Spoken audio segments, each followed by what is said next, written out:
अस्सलाम वालेकुम dear students. अच्छा, कल हमने डिस्कस किया था कि जो हमारे पास लिपिड्स के फंक्शन एंड सोर्सेज। तो आज आपका नेक्स्ट जो टॉपिक है वो हमारे पास टॉपिक नंबर है जी 6.5 जो कि है न्यूक्लिक एसिड।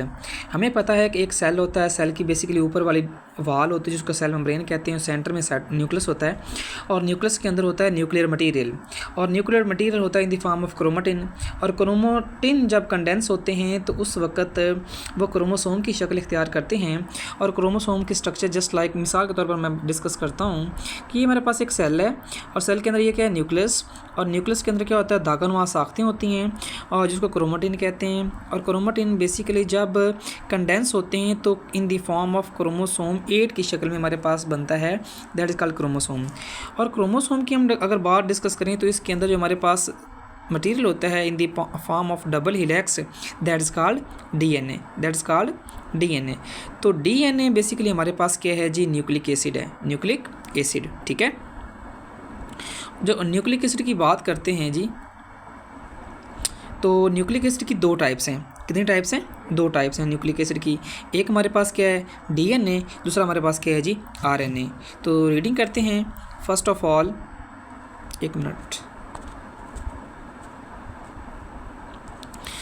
तो nucleic acid are the biomolecules. Biomolecules कौन से मालिक्यूल्स होते हैं? ऐसे मालिक्यूल जो लिविंग ऑर्गेनिज्म के अंदर पाए जाते हैं, कंपोज्ड ऑफ यूनिट्स, और उसको हम क्या कहते हैं, न्यूक्लियोटाइड्स।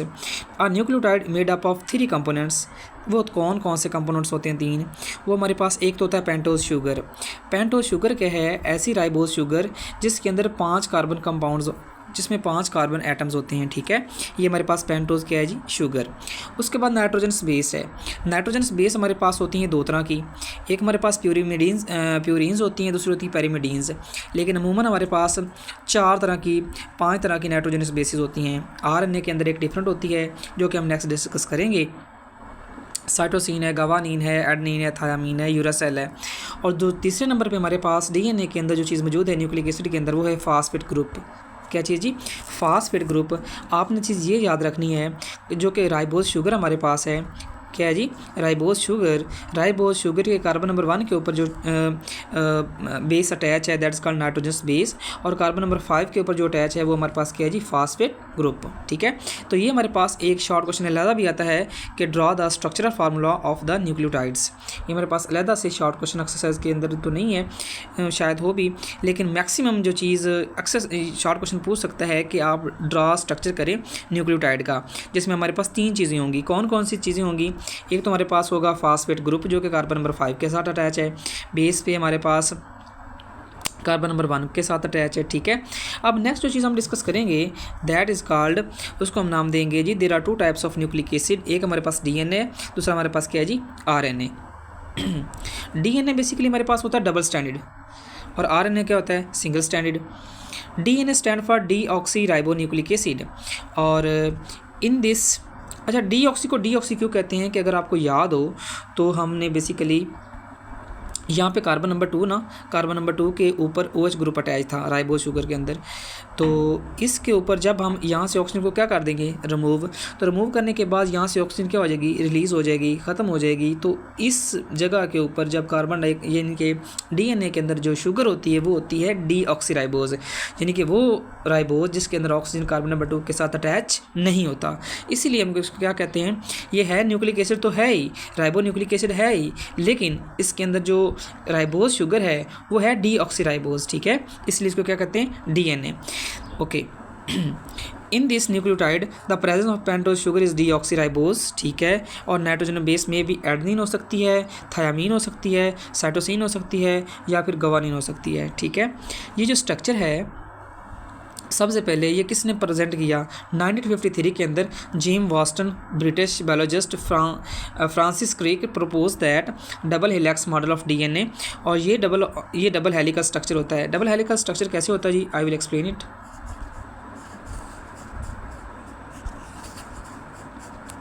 एक minute.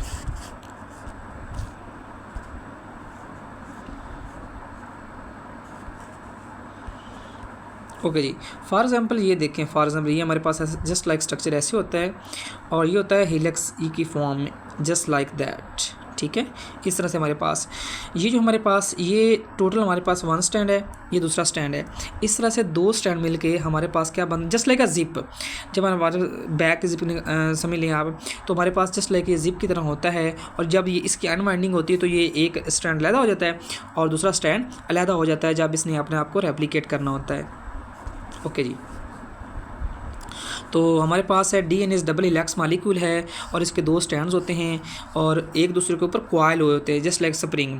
Nitrogenous base of 1 stand of hydrogen bonds with other nitrogen. अब एक चीज़ आप और भी याद रखें कि जो हमारे पास एडेनिन है ना, क्या है जी, एडेनिन, ये डबल बॉन्ड हाइड्रोजन बनाते हैं किसके साथ, थायामीन के साथ।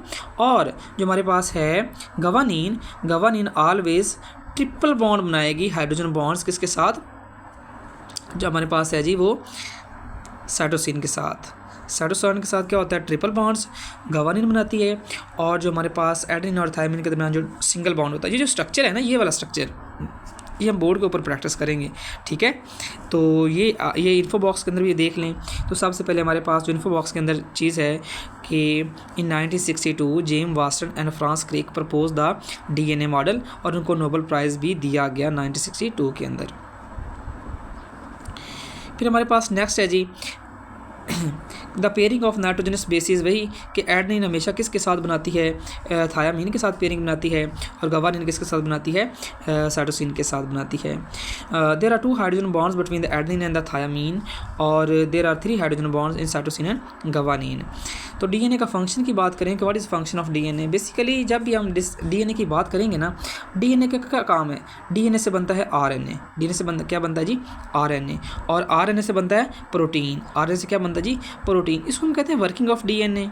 क्या कहते हैं जी, वर्किंग ऑफ डीएनए। आपके जो बाल हैं, आपके जो हेयर्स हैं, आपके जो नेल्स हैं, इवन कि आपकी स्किन का कलर, ये किसने डिसाइड करना है, ये डीएनए ने डिसाइड करना है। डीएनए इसलिए तो आपका हेरिडिटी मटेरियल है, यानी कि हेरिडिटी मटेरियल कैसा मटेरियल होता है जो कि पेरेंट्स से ऑफ स्प्रिंग में ट्रांसफ़र होता है, यानी कि बच्चों में मुंतकिल होता है, ठीक है।